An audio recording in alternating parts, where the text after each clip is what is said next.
You open this door with the key of reason. Beyond it is another dimension, a dimension of truth, a dimension of freedom, a dimension of joy. You're moving into the land of both the ideal and the real, of the possible and the actual. You've just crossed over into the Capitalist Corner. Where reason meets reality, welcome to the Capitalist Corner. Welcome to the Capitalist Corner, everybody. I am your host, Michael Leibowitz, here on this, well, for me, very, very snowy Monday. Remember, we love our super chats and super stickers, so don't be shy in giving them. Also, we've got an episode of The Rational Egoist coming out sometime probably tomorrow. We'll be discussing the virtue of independence. And as always, at 2:30 on weekdays, 2:30 p.m. Eastern Time, I will be with the amazing Persephone to discuss everyday ethics. So today, well, let me just tell you about my day, first of all. Maybe you'll care, maybe you won't, but it's my show. I can talk about whatever I want. So my dogs woke me up this morning at 3 o'clock because they were barking at the storm. They were looking out the window and just going crazy. They wouldn't stop. The two pit bulls. So I had to go upstairs, spend a little time with them, comfort them, console them, and get them back to sleep. Unfortunately, then I couldn't get back to sleep for quite some time. Ultimately, I woke up at 8 o'clock. And so between 8 a.m. and 12 p.m., I had to prepare for this show, get the links out for the show, get the articles out for the show. I also had to post the standard videos that I post on a daily basis. And I had to go shovel outside, shower, and here I am. So 4 hours. But never fear, I think we've got a good show to you because thankfully I read an article that I think is very worthy of discussion.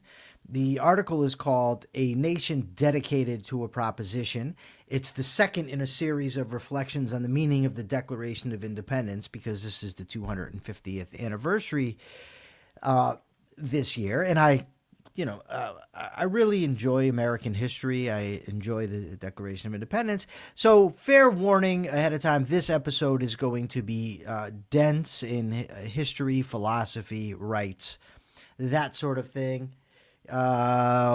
Katie Ellis has given $4.99. Thank you, Katie.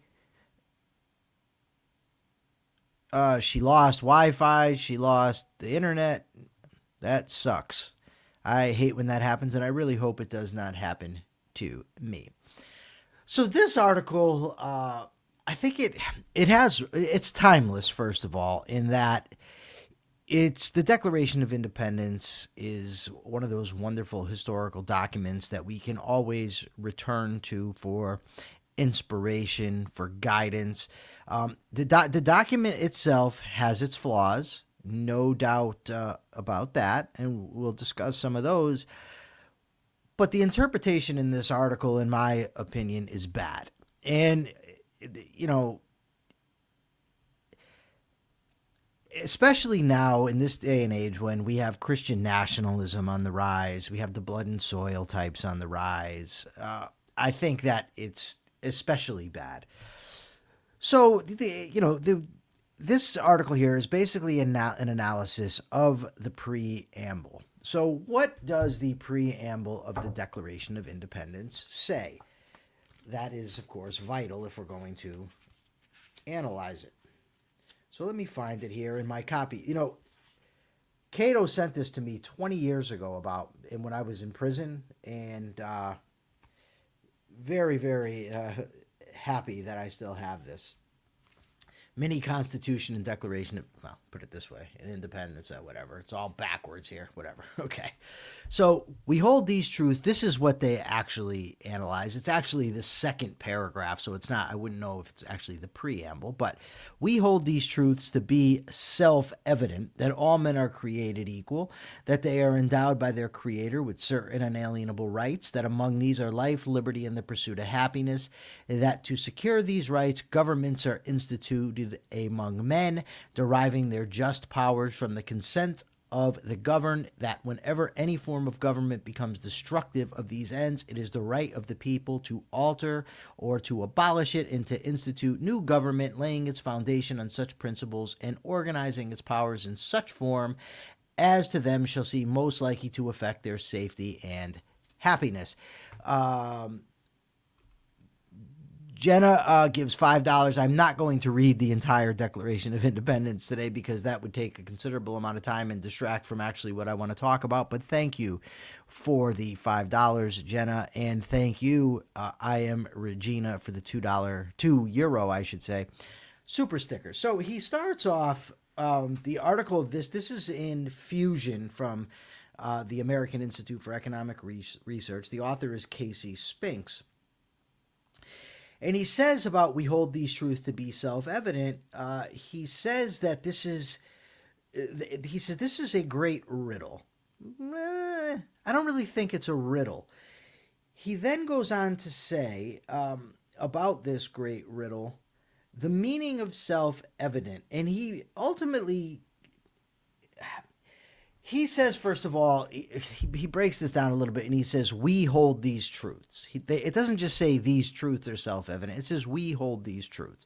So the author says that that is a declaration of what the people of the colonies believe or what they hold. And to an extent, I think that's probably accurate, that this is a declaration of independence on the part of the colonies. So they are stating what they believe. But he goes on to talk about how self-evident, basically, it's not meant in the geometry sense. It's meant in a sense of we have to have faith in it, that it's a faith-based proposition. Of course, it's not. We hold these truths to be self-evident. Thomas Jefferson originally wrote that they were sacred and undeniable. The clear meaning of the phrase is that it's obvious to any rational inquirer. Anybody that's rational can plainly see this, and it's obvious. And Persephone, if you have anything you'd like me to post, I can see you're very thoughtful right now. I'd be happy to. Jefferson, not Jesus. Yes. He says then all men are created equal. And the author here does a lot of emphasis on the creator. He attempts to make this far more of a religious theological document than what it actually is. He really wants to tie it to faith, to a creator. And we'll see that as we proceed. But by equality, he seems to think it not only indicates a creator, but implies that this creator is intentional, powerful, present, and loving. Not fate, not chance, but sovereignty and love are to owe for our great diversity, our sense of individuality, our having been thrown into our lives. He says this, in this fact, having been created by a creator, we're all equal. He also says in here that to be created is to be intended. He really hones in on this. He says it's a tautology. He says it's not a political statement. Okay. It absolutely is a philosophical, political statement when the founder said all men are created equal. What it's referring to is we are all equal in our rights and we are all equal before the law. Not we are equal because the God of the Bible created us. That is a huge, huge error. And he even concedes here, he says, many readers will struggle with this theological interpretation of a document that is supposed to unite Americans. Sorry, dude. The reason a lot of people have a problem with it, at least one of the reasons, is that it is not true. He then gets to this. He says, endowed by their creator with certain unalienable rights. Okay, we're back to rights. So before we get into endowed by their creator, let me step back just a little bit away from his idiosyncratic interpretation, and we can talk about where the Declaration says self-evident.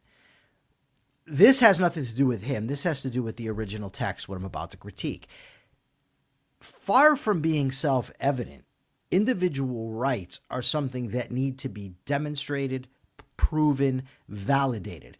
The only way, right is an ethical, political concept. And the only way that we can actually have rights, and you can look up the meaning of the term rights going back at least, I think, 400 years.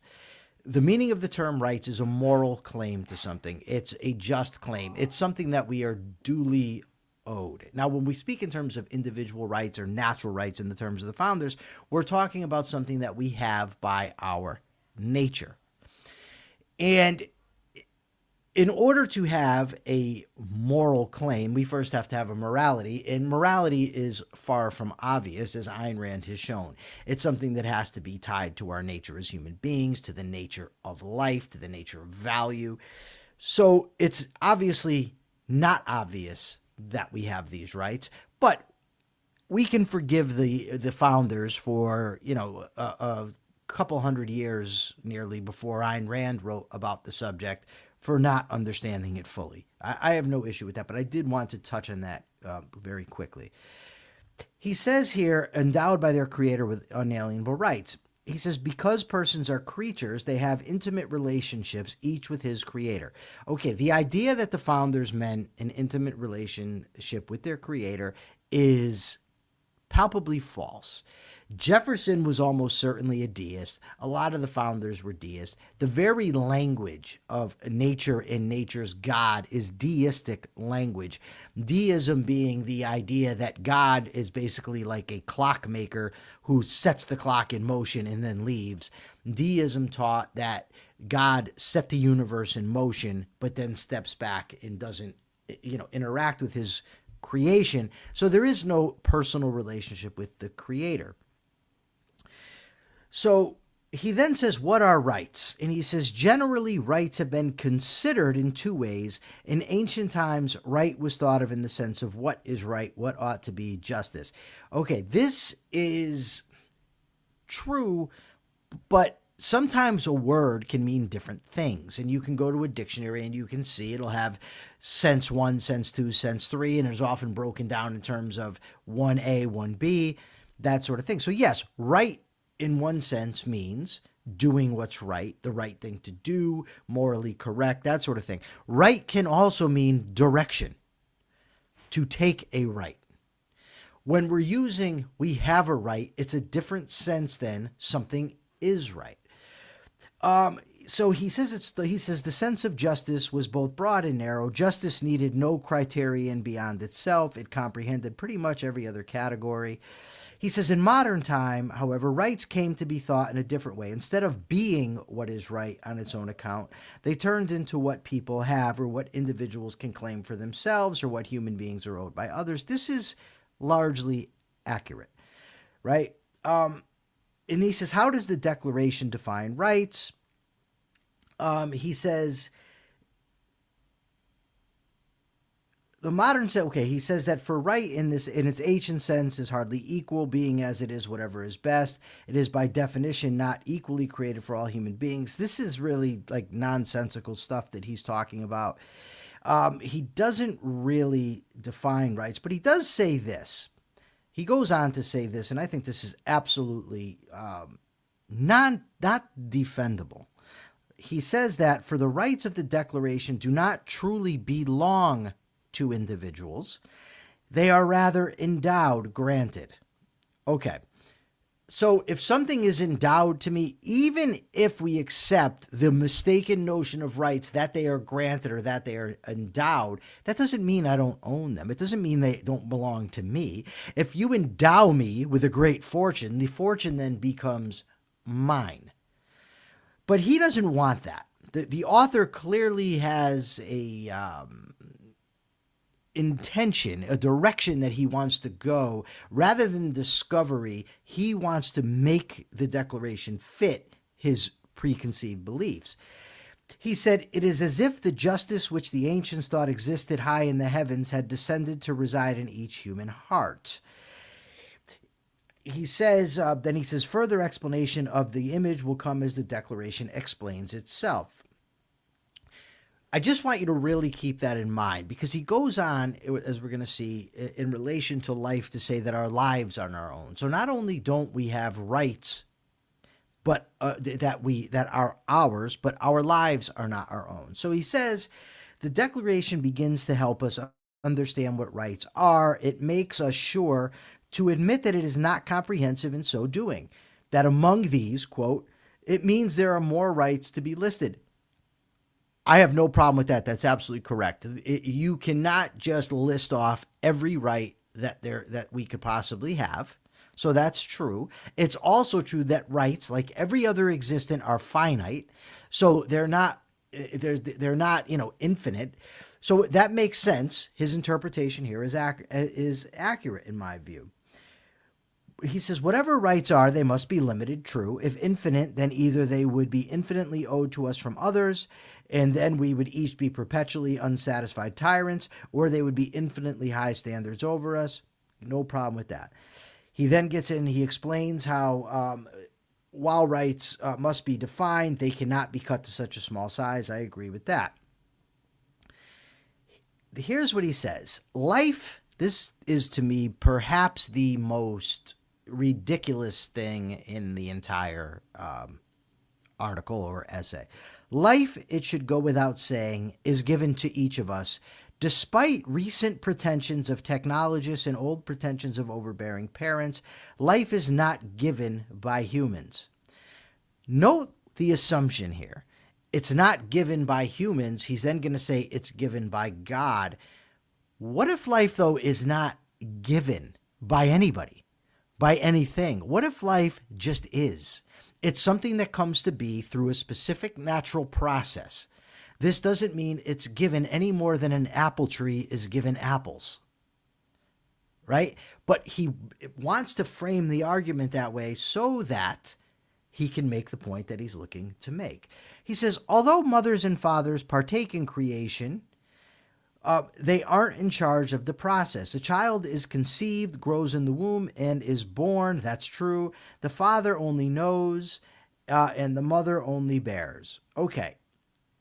So then he asks, so who gives life?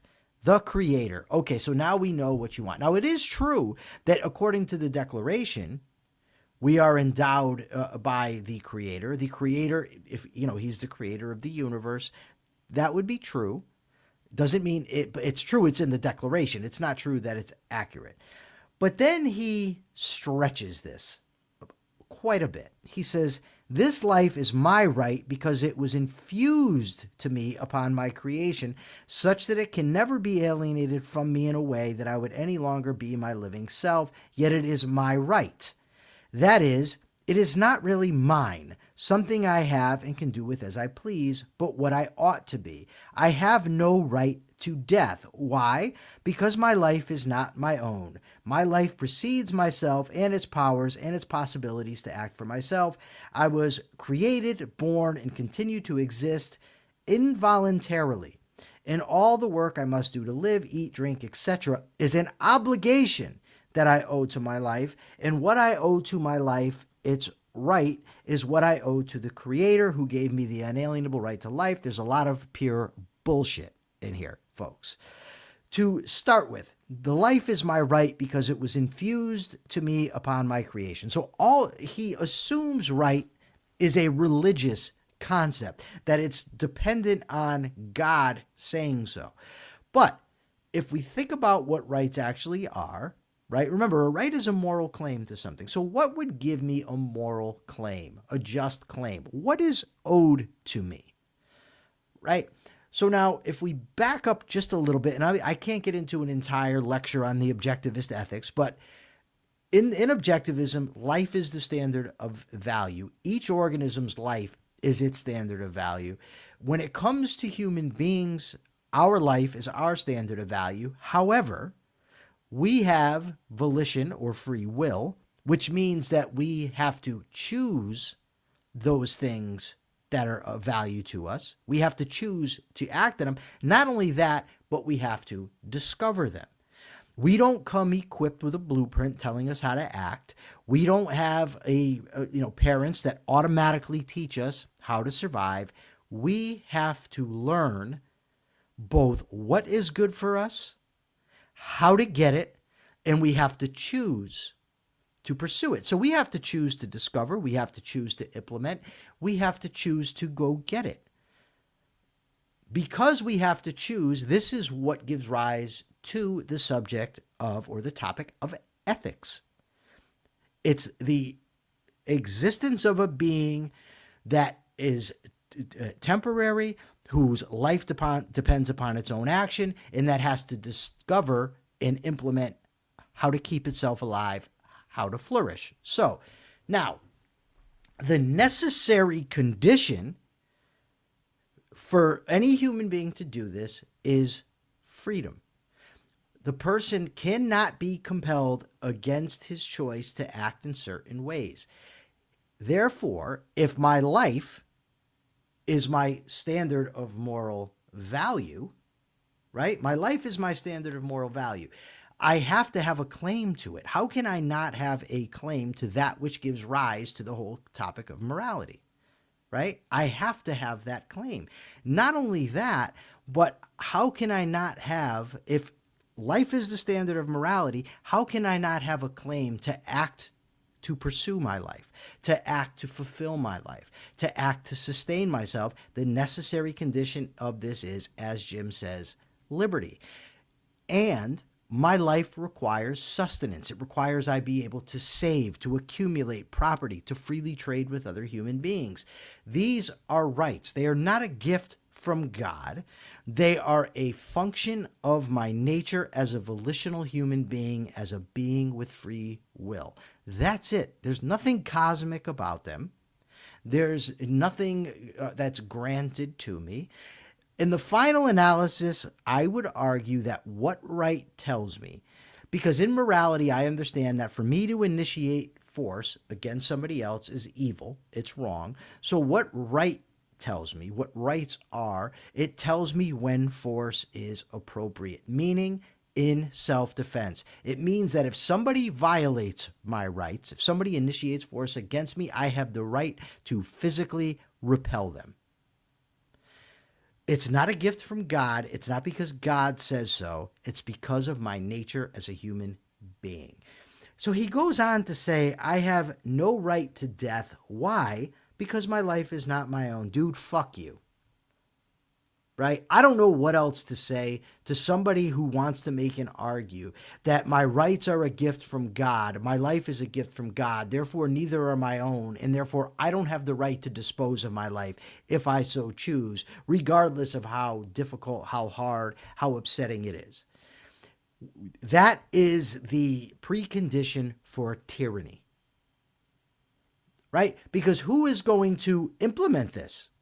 Well, human beings. So who's going to decide when I can't act on my life, or when God doesn't want me to kill myself, rather? Well, I guess this guy and his cronies. This is not what individual rights are. It's certainly not what's meant by the Declaration of Independence. The Declaration of Independence does not touch on this notion at all, whether my right to life entails my right to death. It simply doesn't. In logic and reason, based on empirical facts, my life is my own and I can dispense with it how I choose. It's not up to anybody else to compel me to stay in existence if I choose not to. But the Declaration is entirely silent on this. So he goes on, let me see. So he says, liberty is the second unalienable right listed. It is the second because it cannot be the first. I agree with that. The right to liberty is a concomitant of the right to life. It's a necessary entailment of the right to life. Right? So he's right about that. Liberty cannot come first. He says, what is liberty? It cannot be the right to do whatever you want.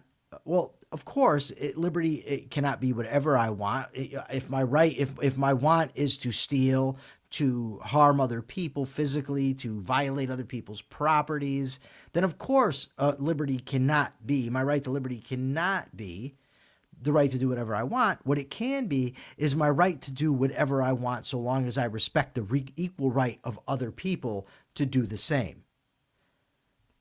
So he says, Liberty is endowed to the individual by the Creator. Again, it's always comes back to God with this guy. It's a clear attempt to infuse our history, our founding documents, our tradition, our culture with religious nonsense. Okay, he goes on. Let me find out. He says the Creator has desired a creature with the inevitable ability to choose.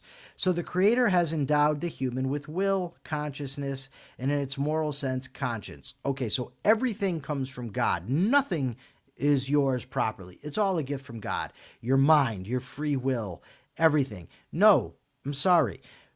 Like everything else, every living substance, human beings have evolved. And we've evolved to have volition. We've evolved to be able to make choices. We've evolved to have a conscience, which doesn't tell us anything, by the way. Conscience tells you nothing. Conscience is entirely dependent on what you believe, whether those beliefs are accurate or inaccurate, rational or irrational.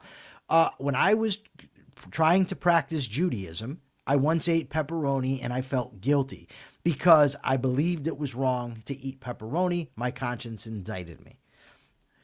Okay, he goes on now. All men are equally endowed by their Creator with the unalienable right of the pursuit of happiness. So even my happiness and my right to pursue it is dependent on this God of his. He says, why is this pursuit a right? He says, some might think it's closer to a tragedy. What malevolent jerk would think that the pursuit of happiness, that the right to pursue happiness is a tragedy? What type of malevolent view of existence, of human beings, must you have to think happiness is a tragedy? I can't even imagine such a human being that would think such a thing. Well, I shouldn't say. I can imagine it. I can't imagine a rational human being thinking that, because I don't think it's possible. He says, we are always chasing our desires and never attaining them, like Sisyphus pushing his rock up the hill. Really? We never attain our desires? That's interesting, because right now I desire to take a sip of water. Accomplished. Earlier this morning, I desired to do this show. Oh, wow, I'm here. I've desired to have friends. Oh, look, I have Jim Valiant in the audience. There's my friend. Persephone's my friend. I do have friends. I live with a friend. So obviously I can obtain some desires. Now, if the argument is that desires are limitless, well, then your problem is with human beings, because our desires are limitless, because our potential for growth is limitless. We can always grow more. We can always have more. It's interesting, though, while people of a religious bent often malign human beings with wanting to pursue happiness, of being slaves to our desires, they're not upset with their God for granting us these things. Right? It reminds me of the other day, a woman on Facebook was pissed off about two of the justices that ruled against Donald Trump. She was upset about all the justices that ruled against Donald Trump, saying she's sick of liberal activist judges. But Trump appointed two of them. But she's not upset with him for appointing these liberal activist judges. And similarly, these people who believe in this being are upset with the creation, but they love the Creator. He's infallible. And the contradiction never bothers them, because rationality is not their goal. What it is, well, I don't know. But he goes on. He says, we are always chasing our desires and never attaining them, like Sisyphus, but the we who hold these who pursue these truths to be self-evident do not think this way. Okay, so he's saying that some people believe this, but he doesn't believe this. We don't believe this. Let's find out why not. For they hold the right to the pursuit of happiness has been endowed in each person by their Creator, who has also gifted each of them with life and liberty, both of which are necessary to pursue happiness. They believe the Creator has given all human beings the needed tools, all for an ultimate purpose and ultimate fulfillment. This may not be a guarantee, but it's a promise to our nature. We were each created to search for our final end, and we may well find it, since we're endowed by a Creator, not blind chance or cruel fate to find it. So our pursuit of happiness is a right. So he doesn't take the view that he's ascribing to others who are undoubtedly religious about creation. So I guess our right to liberty, our right to pursue happiness, is dependent on a theological interpretation of what God wants. Because he says we believe God created us to want these things, so they're good. Again, it comes back to unprovable, unverifiable nonsense that this guy is projecting onto the Declaration of Independence, our most sacred document. I'm going to go on here a little bit. This, he says here, and I'm going to end with this, and I'm going to bring Persephone on because she's read all the material this morning. I'm going to let her ask some questions. I'm going to let you folks ask some questions. He says the Declaration, when it lists these three rights, describes a theological anthropology, an understanding of what humanity essentially is in relation to God. Here, the Declaration makes it stand on theology before it even cares to talk about politics. So the Declaration of Independence is not a philosophical, political document, folks. It is a theological document, to which I call codswallop. Now I will bring on the wonderful Persephone, who was aggravated that I had her read this morning, but I did nonetheless. We can't have the beeping, though, Persephone. No beeping. But we do need your questions, Persephone, and we do need questions from the wonderful audience. Please proceed. I don't have questions. I have thoughts. We'll give your thoughts. The whole thing is circular. I mean, it's nonsense, but a lot of it is also very circular. Like, we're given these rights by God, and these rights are about our relationship to God, and it's all circular nonsense. There's a couple of people asking what this is. Have you posted the link to this article anywhere? I have not, but you can do it. I'll do it. I'll do it right now. I'm going to post this article. I'll post it to both X and I'll post it to Facebook. And I'm going to have to make the comment that this is trash. Yeah, it's really garbage. When you sent it to me, I started reading it and I thought, okay, this could be interesting. And then I got sort of 3 paragraphs in and my face started doing that thing where you've smelled something bad. I was like, none of this makes any sense. It's almost like he can't decide whether he's writing an essay or he's giving a sermon, because it kind of reads like both. Yes. He never really backs up a lot of his claims. He's just sort of preaching. But also, when he says whatever he said about the right to the pursuit of happiness is the right to like find your ultimate end in the Creator, or whatever that he said. What if that's not what you want? Then you don't. How does that work? If you decide that you don't want to find your ultimate end in this loving Creator, then fuck you. You don't get the right to the pursuit of happiness. I guess I don't know, and I also don't know the. I've read the Bible numerous times. I don't read in the Bible a grant of rights, especially not the pursuit of happiness here on earth. Is not the point of the entire thing. So I don't know exactly to what God he's referring. I do know that his take is historically inaccurate as far as what the founders meant, and yeah, like I said, I have issues philosophically with the Declaration. But according, when you read this guy's interpretation, it makes the Declaration look like Ayn Rand wrote it. I just don't know what else to say other than it's too sermony, circular. Okay, everybody, Persephone has ruined the show. She has no questions, so we're going to wrap up. No, I'm kidding. Persephone is lovely, and she's absolutely wonderful. And let me, in my view, the subject of rights is simply not talked about enough. Outside of, objectivist and libertarian circles, people will throw out things like, oh, it's our right to health care, it's our right to clean water, but they very rarely attempt to justify what they mean. These are just assertions that they spout into the wind to try to make their political points. And we really do need to, and by we, I don't mean, I mean more broadly as a culture. I don't mean, I could have a podcast and discuss it. I can discuss it here. But our cultural influencers really do not delve into this topic enough. I don't see enough debates about it that are, watched by more than a few hundred, if not a few thousand people.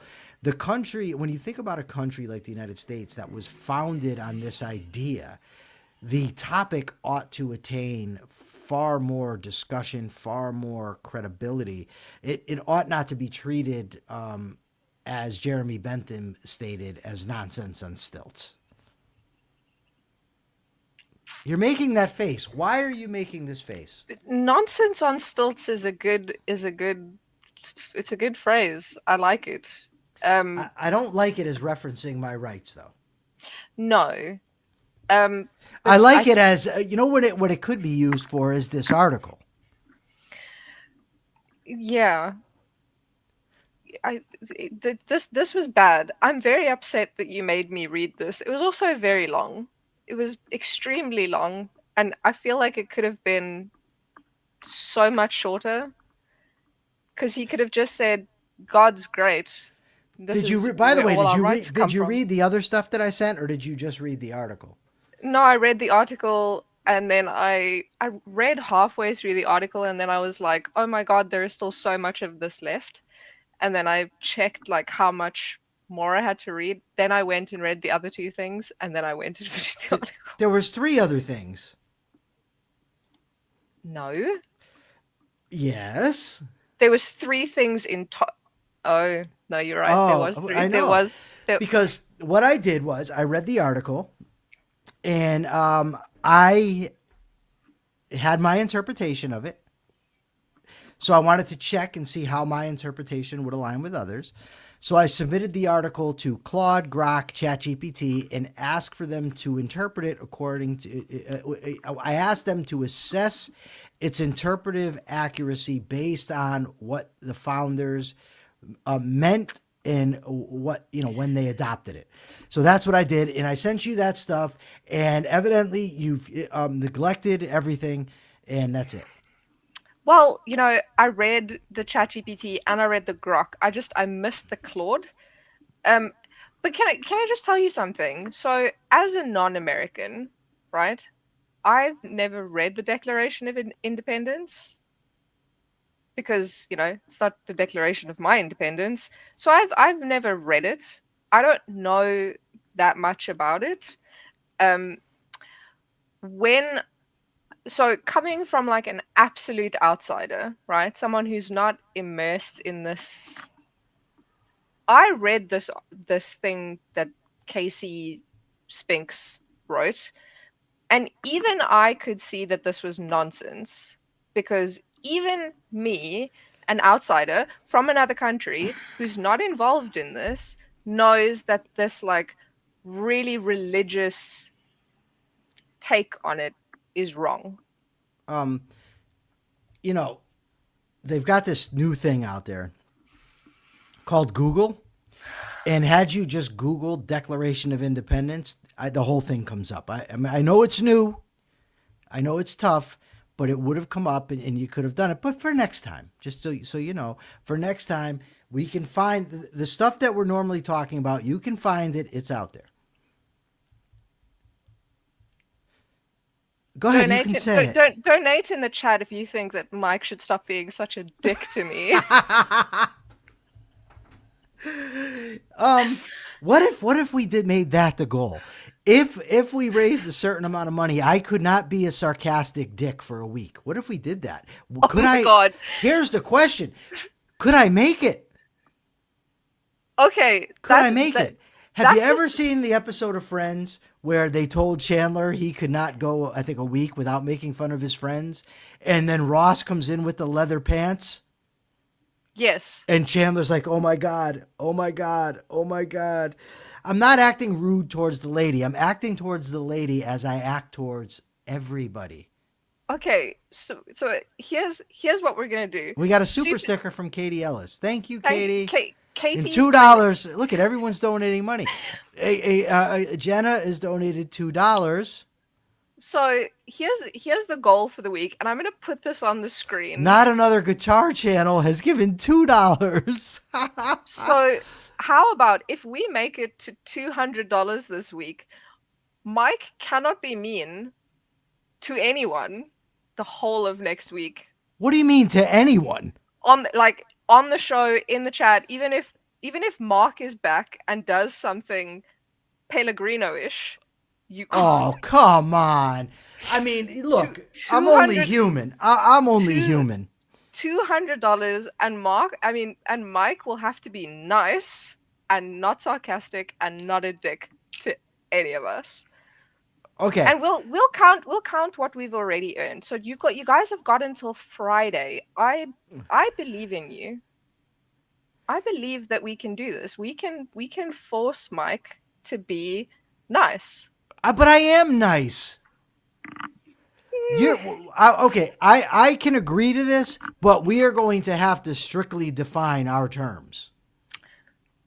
Right? You can't just say don't be mean. Because if you just say don't be mean, I just don't want to, if I'm disagreeing with Mark, if he comes on here and says something ridiculous and everyone's, oh, it's mean to disagree. So our super chat goal is that we raise $200 by Friday, and then we'll clearly lay out terms so that they are fair to you. All right. And we'll let everybody vote on them in advance so that they can see what they're going to be. Okay. I will say this. If we raise $200, I will go a week without being sarcastic on this show. I can agree to that. Without being sarcastic or insulting. That's all I can agree to. Now, Subby wants it to be in this house. Subby, you're high out of your effing mind. I'm not agreeing to that. I think that Subby fears that if I'm suppressing this here, it's all going to come focused on him. But, you know, what they say, Sub, tough. I don't know. But that's my thing. But we could do that. I would agree to that. And let me just tell you something. For all these people, all these folks maligning me and saying I need to stop, you wait till you see how unentertaining the show is. If I'm not sarcastic when it's warranted. Of course, Jim Valiant chimes in here with his civil disagreement. Yeah, let me just tell you about Jim. Can I tell you about Jim Valiant? Jim Valiant, in public, so civil with his disagreement. When we argue in private, not so civil. Not so civil. When we argue in private, Jim often goes sick. I'm just going to put it out there. I can believe that, actually. He looks like the type. What? You get to be mean? He looks like the type? He looks like the type? Yes, he does. He need a guy in the face. He did. He need a guy in the face. All right. So we could do that. I want to tell you about this article. Can I tell you about another article now? Yes. Let me ask you this, Persephone. Maybe because you're not in America, you don't know. But how often do you hear about human trafficking in the United States? The audience is quickly turning on Jim Valiant, by the way. That's good. I like that. I mean, I hear about it sometimes. I wouldn't say I hear about it like a lot. Okay. How much do you hear, say, about illegal immigrants engaging in human trafficking? A lot. More than citizens engaging in human trafficking. Okay. So, according to Elizabeth Nolan Brown, who I find to be credible, anybody can read the articles in Reason Magazine, 96% of people charged with human trafficking are U.S. citizens. 96% are U.S. citizens. Additionally, another 1.7% of those charged were non-citizens here legally. Just 2.3%. You know how many people that amounts to? 26. 26 illegal immigrants in 2023, that's the year they did the study, were undocumented immigrants. 26 people. The data comes from a new report, Human Trafficking Data Collection Activities in 2025, Bureau of Justice Statistics. So then she says this, lest anyone think that this is just a matter of the Biden administration being soft on migrant crime, we can look to a previous Bureau of Justice Statistics report and see similar statistics from President Donald Trump's first term. Okay, this is a quote now. Of the 1,169 defendants charged with any human trafficking offenses in fiscal year 2020, 94.6% were U.S. citizens. Just 3.2% were undocumented immigrants. The overwhelming majority, I mean, it's overwhelming, are U.S. citizens.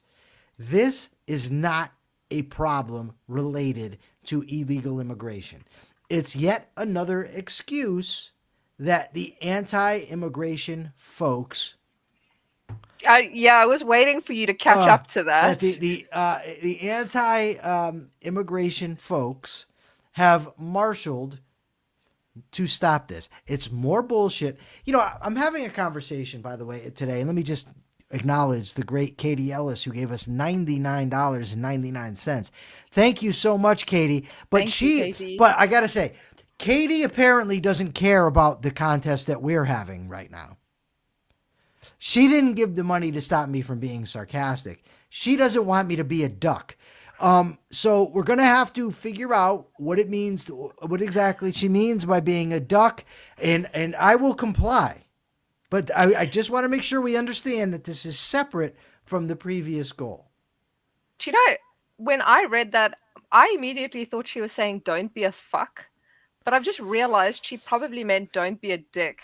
Well, we can't just read into what people post, Persephone. We're literalists here, and that's very true. So we need to know. No, I'm kidding. Of course, we know she meant a dick, and so human trafficking is the result of immigration laws. Some of it, sure.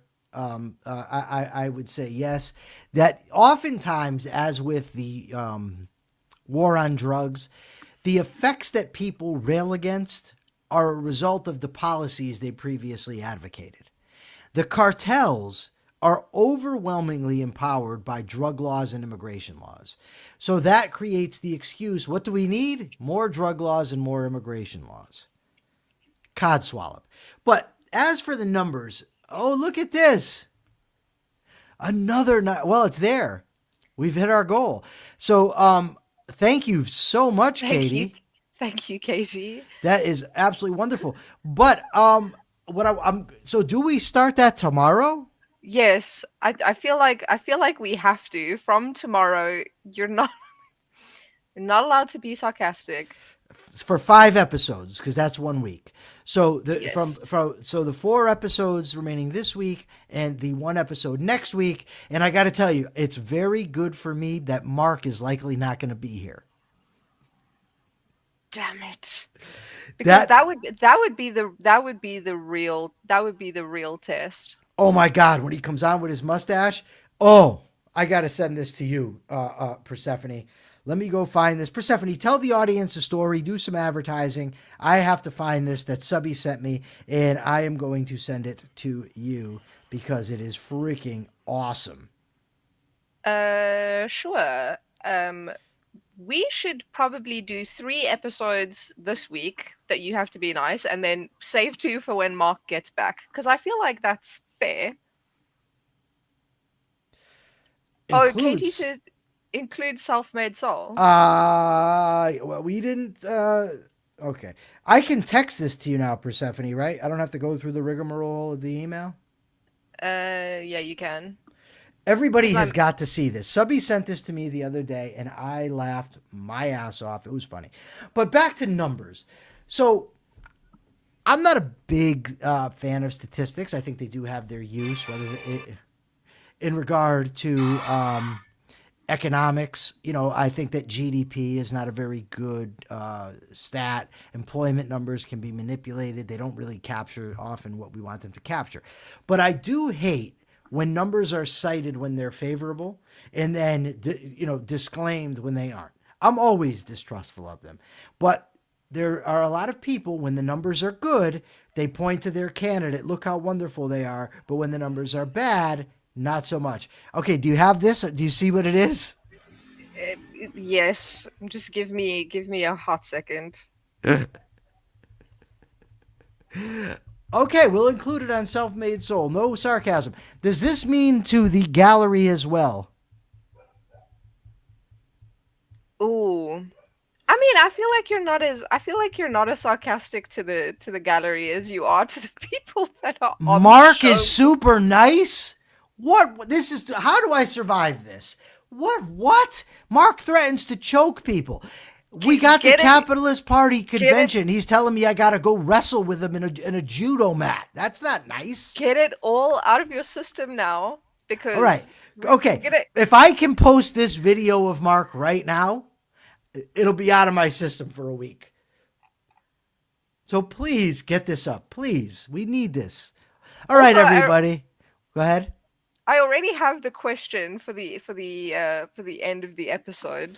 Mark is wonderful. I love Mark. He's one of my very best friends. I'm kidding, but I do like to break his balls, and here is going to be.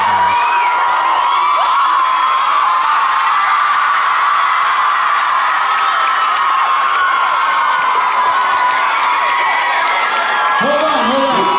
Should I sing Big Balls? Am I wrong, or does he bear a striking resemblance to an actor in Supernatural?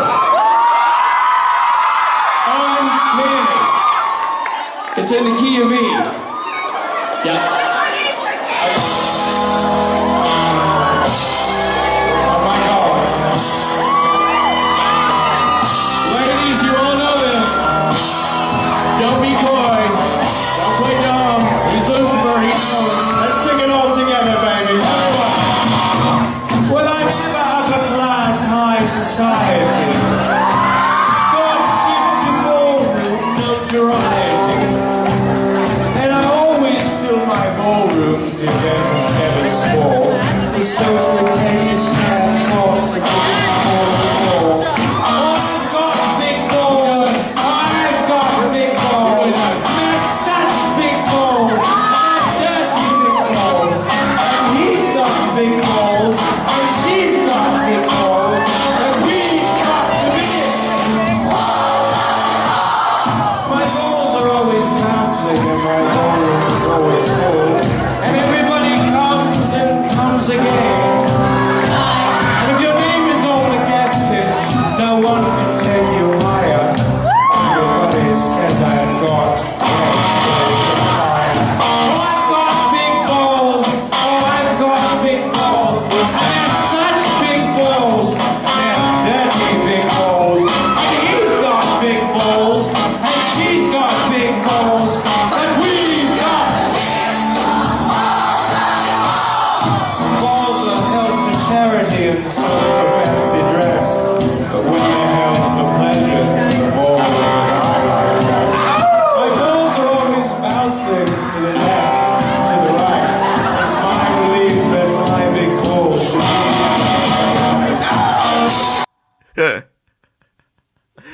So Akira Felix told us that Mr. Deagle says this is old news, not to me.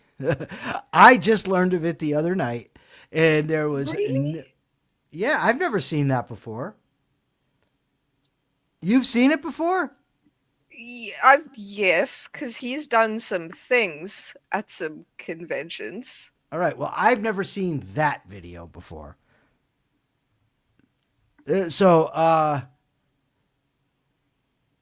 I'm very, very pleased. That's all. I'm happy with it. The second I got it, I sent it to Mark, of course, and I kindly told him his new nickname is going to be Old Big Balls. So, you know, I mean, do you remember like middle of last year when for like 7 episodes in a row, every day there was a reference to Mark Pellegrino's balls? no. I do. Okay, I tend to not focus on those things, so I'm not like thinking about them. I'm not wondering This is about one of them. this is one of the things that Mike is not allowed to do from tomorrow. What do you mean? What's Say that? things, be mean. That's not mean. It's the truth. Do you think that I like sit around during the day and think about this? I promise I do not. I don't think you want me to answer that question. All right. Well, either way, I had never seen that video, and I was very pleased with it. I have now shared it with you as the audience, and that's it. So I hope everybody today has enjoyed it. I remember Liam Neeson's Johnson. Well, no. Let me rephrase that. I don't remember his Johnson. I remember there was a lot of hullabaloo about it. I don't remember it. I've never been in contact or seen it or anything else. So no. Let me just tell you, I watched the documentary last night. That changed to a serious subject because with Liam Neeson, of course, played Oscar Schindler.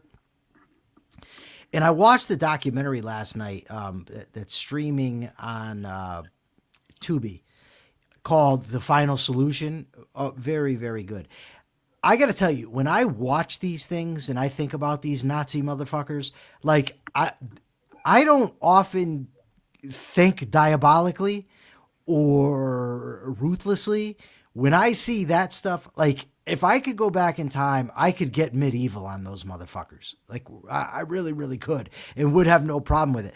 Diana says to me last night, I don't know. I know she says, I think the same thing, but I don't know if I could. Oh, I could. And I would sleep soundly. Also, another great documentary that's streaming right now on Tubi is Ayn Rand, The Sense of Life. Very, very well done. Very good. I highly recommend it. All right. So the capitalist thought of the day. Maybe I've done it before, but it's always worth saying.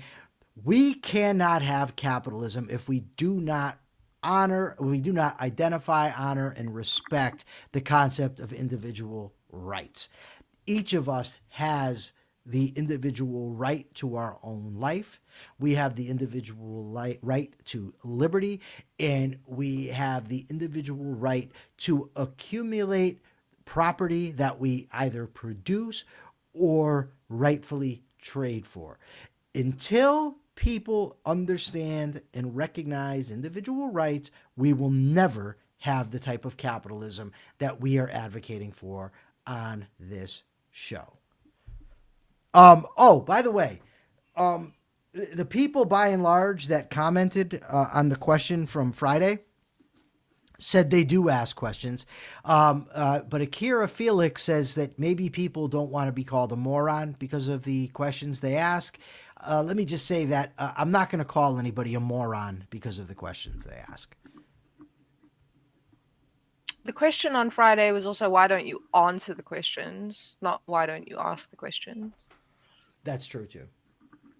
Maybe. So the question for today is, if you the super chat goal for today was that Michael can't be sarcastic, what would you recommend as a punishment for when he inevitably slips up and is sarcastic and a dick? That's my question for today. I think it's a great question. Everybody, thank you so much. Thank you for participating in the discussion. Thank you for listening. Thank you for the super chats, the super stickers, especially Katie. Thank you so much. I am going to give it my best. We need a punishment. You can't have me sing Big Balls. I would love to do it. You need to actually come up with a punishment. You have to understand I do not have the embarrassment mechanism that most people have. So you're going to have to think of something good as a punishment. Be thoughtful about it. And please share it on YouTube. Thank you so much. Thank you so much for Persephone for participating today. We will see you tomorrow. Please check out Everyday Ethics today on this channel, 2:30 p.m. Eastern Time. Until tomorrow, folks, please check your premises. Peace.